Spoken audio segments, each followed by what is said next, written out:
नमस्कार साथीहरू, आज पनि म शेयर मार्केट तथा आइपिओ सम्बन्धी नयाँ विषयवस्तु लिएर उपस्थित भइसकेको छु।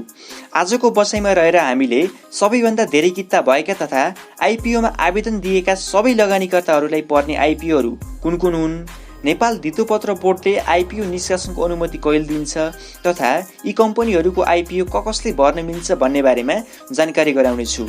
भिडियोलाई सुरु गर्नुभन्दा पहिला यदि हाम्रो च्यानलमा नयाँ हुनुहुन्छ भने हाम्रो च्यानललाई सब्स्क्राइब गरी अल नोटिफिकेसनमा क्लिक गर्न नबिर्सिनुहोला।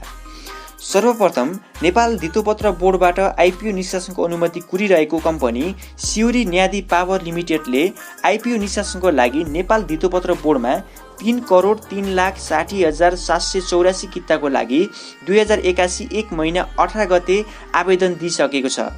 यो कम्पनीको शेयरमा आयोजना प्रभावित स्थानीय बासिन्दा तथा सर्वसाधारणहरूले आवेदन दिन सक्नेछन् भने यो कम्पनीले इस्यु म्यानेजरको रूपमा एनएमबी क्यापिटललाई नियुक्त गरेको छ। यो कम्पनीले सेबनबाट अझै रेस्पोन्स पाएको छैन। सम्भवतः यो कम्पनीले अनुमति पाएको खण्डमा यो शेयर धेरै लगानीकर्ताहरूले हात पार्न सक्नुहुनेछ। त्यस्तै अर्को कम्पनी सोलु हाइड्रो पावर लिमिटेडले पनि धितोपत्र बोर्डको अनुमति पर्खिरहेको छ। यो कम्पनीले 2081 साल 6 महिना 23 गते धितोपत्र बोर्डमा आइपिओ निष्कासनको लागि आवेदन दिएको थियो भने यो कम्पनीले सेबनबाट रेस्पोन्स भने पाइसकेको छ।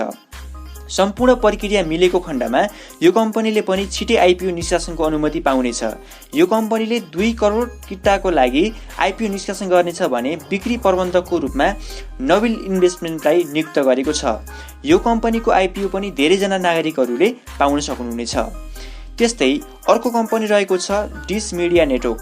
यो कम्पनीले धितोपत्र बोर्डलाई 1,35,84,955 किताको लागि 2080 3 महिना 12 गते आइपिओ निष्कासनको लागि आवेदन दिई अनुमति पर्खिरहेको छ भने यो कम्पनीले आइपिओको बिक्री प्रबन्धकको रूपमा प्रभु क्यापिटललाई नियुक्त गरेको छ।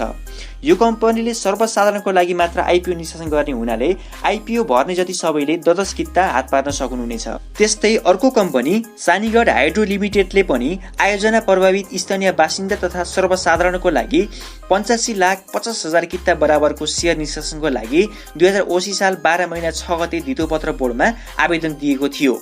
यो कम्पनीले अनुमति पाएको खण्डमा छिटै आइपिओ निष्कासन गर्नेछ र यो कम्पनीको आइपिओ धेरैजना लगानीकर्ताहरूलाई पर्ने सम्भावना रहेको छ। त्यस्तै अर्को कम्पनी पिपल इनर्जी लिमिटेडले पनि 66 लाख किताको लागि धितोपत्र बोर्डमा आवेदन दिइसकेको छ।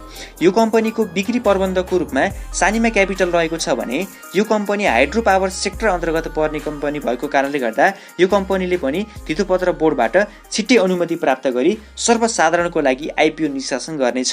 त्यस्तै अर्को कम्पनी हिमपर्वत हाइड्रो पावर कम्पनीले आयोजना प्रभावित बासिन्दा तथा सर्वसाधारणको लागि आइपिओ निष्कासनको अनुमति पर्खिरहेको छ भने यो कम्पनीले बिक्री प्रबन्धकको रूपमा सिटिजन क्यापिटललाई नियुक्त गरेको छ।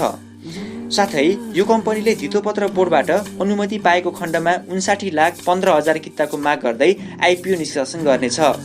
यी कम्पनीहरूमाथि सेबनको नियमन तथा कानुनी प्रक्रिया पूरा गर्नुपर्ने भएकाले आइपिओ निष्कासनमा केही समय लाग्ने देखिन्छ। यी कम्पनीहरूको आइपिओ पर्ने लगानीकर्तालाई भने धेरै फाइदा हुनेछ। त्यसैले पर्खाइमा बस्नुहोला भन्दै आजको भिडियो यही अन्त्य गर्न चाहन्छु। हाम्रो भिडियो कस्तो लाग्छ, जस्तो लाग्छ त्यस्तै प्रतिक्रिया दिन नबिर्सिनुहोला। साथै पल पलको नयाँ अपडेट थाहा पाउनको लागि हाम्रो युट्युब च्यानललाई सब्स्क्राइब गर्न नबिर्सिनुहोला। हाम्रो च्यानल नयाँ भएको कारणले गर्दा हाम्रो च्यानललाई धेरैभन्दा धेरै सपोर्ट गरिदिनुहोला भन्न चाहन्छु। धन्यवाद।